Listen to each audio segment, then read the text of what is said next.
Hello and thank you for watching. My name is Rachel Barnett with Gentle Frog.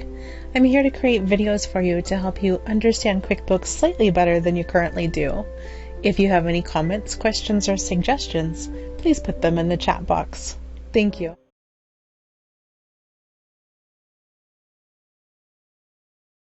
So tip number 2 is to create templates for your income.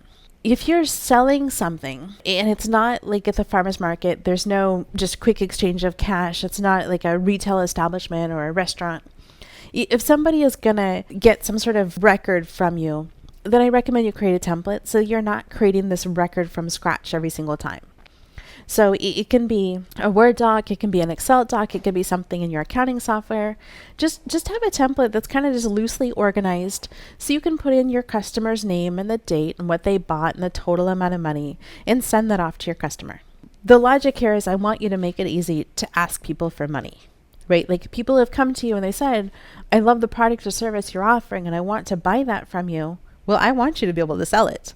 And I don't want you to say, oh my gosh, it's going to take me so long to create the invoice and I'll put that off and I'll do it tomorrow. And, gosh, that gets to feeling overwhelming. So I did put a little warning down here that says, don't be like Mike. If you're the kind of person who likes a very brief read, you can read it hour, 2 hours, maybe a little bit longer. We'll say less than a day. You can read it less than a day. I think his name is Mike McDermott. But the guy who built this accounting software called FreshBooks, he was a designer of some sort, and basically he would make his invoices on a Word template.